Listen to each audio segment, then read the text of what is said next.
My name is Sarah, and I moved to the quiet, idyllic suburb of Maple Creek for a fresh start.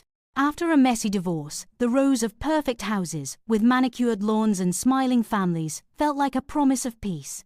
The very first people to welcome me were the Wilsons, the family who lived next door. They were the undisputed royalty of our street. Tom was a handsome, charismatic surgeon, and his wife, Emily, was impossibly beautiful, a stay-at-home mum who ran the neighbourhood association with an effortless grace.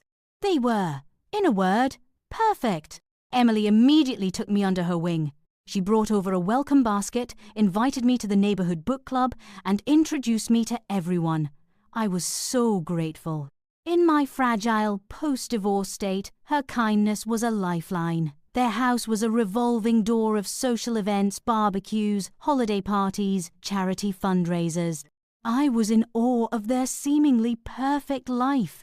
But as the weeks turned into months, I started to notice the cracks in the flawless facade.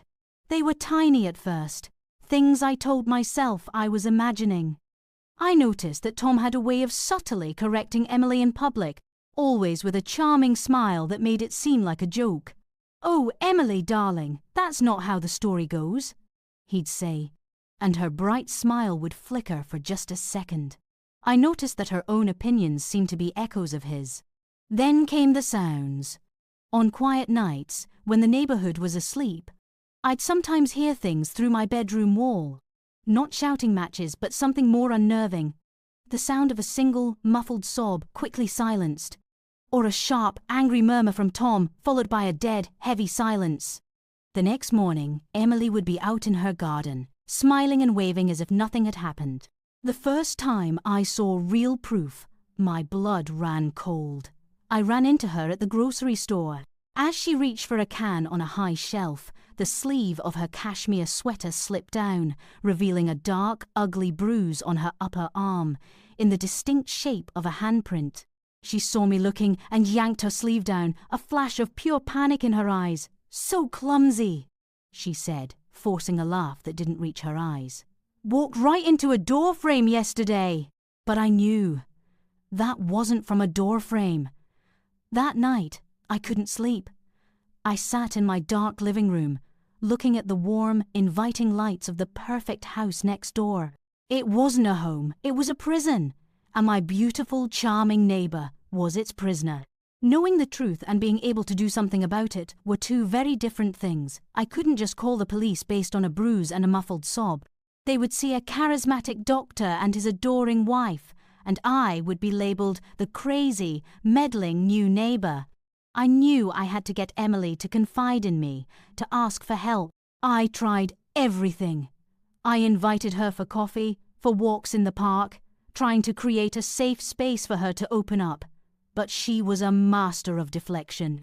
The moment our conversation drifted towards anything personal, she would expertly steer it back to a safe topic, like the book club or the school fundraiser. She seemed terrified to be alone with me for more than a few minutes, always having an excuse to run. Tom's control over her was absolute. She was too scared to even whisper the truth. My concern began to feel like an obsession. I started watching them, documenting the small cruelties, the late-night sounds, the fear in Emily's eyes that she tried so hard to hide. Tom's friendly waves to me over the fence now felt menacing, a silent warning to mind my own business. The opportunity I was waiting for came unexpectedly. At a neighbourhood block party, Emily, looking more strained than usual, was organising the food table. I was helping her arrange some platters. Tom was on the other side of the park, holding court, his back to us. For a brief moment, we were alone.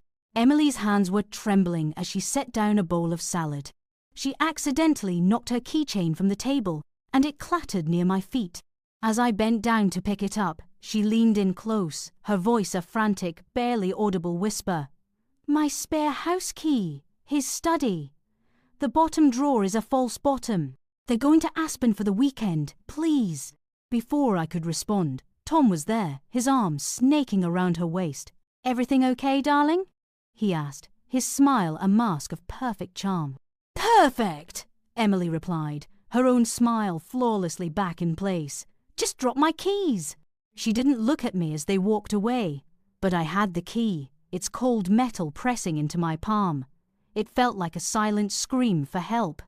I was terrified, but I knew what I had to do. That weekend, while their perfect house stood dark and empty, I was going to break in and find out what secrets Tom Wilson was hiding in his study.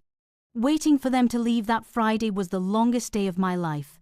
I watched from my window as Tom loaded their expensive luggage into his car. I saw Emily get in, her face pale and impassive. As they drove away, a wave of terror and resolve washed over me. That night, under the cover of darkness, I let myself into their house. The silence inside was deafening, a stark contrast to the cheerful parties I had attended there. The entire house was immaculate, a museum of a happy life. I went straight to Tom's study. It was a room of dark wood, leather, and the faint smell of cigar smoke. I found the desk and pulled out the bottom drawer. It was empty, but just as Emily had said, when I ran my fingers along the bottom, I felt a slight ridge, a false bottom. I pried it open with a letter opener, and what I found inside was not what I was expecting. It wasn't evidence of an affair or a secret gambling addiction. It was far, far worse. The drawer was filled with files, hundreds of them. They were medical records, insurance claims, and detailed financial statements. Tom wasn't just a surgeon.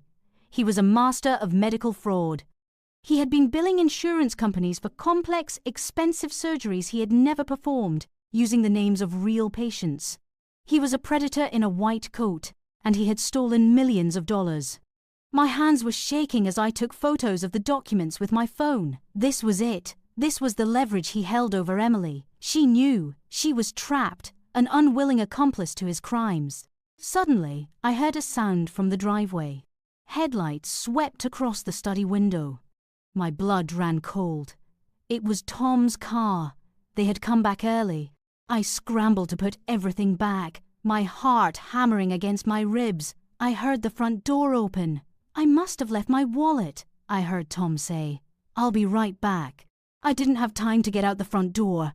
I slipped out the back through the patio, my body trembling, and sprinted across the lawn to my own house, my phone clutched in my hand like a lifeline. I locked the doors, my back pressed against it, as I watched his shadow move through their house. I didn't hesitate. I called 911. The aftermath was a suburban earthquake. When the police arrived, armed with a warrant based on my photos, they found the hidden drawer. The investigation unraveled Tom's entire criminal enterprise. He was arrested for domestic abuse and a staggering amount of financial fraud. The perfect Dr. Wilson was a monster. Emily, granted immunity for her testimony, was finally free. The road ahead for her would be long and difficult, but the mask was finally off. A few weeks later, she came to my door, not as the queen bee of the neighborhood, but as a quiet, broken, and profoundly grateful woman. "You saved my life," she whispered. I had moved to Maple Creek looking for peace. I had found a dark secret and a dangerous fight, but I had also found a purpose, and in saving my neighbor, I had, in a strange way, also saved myself.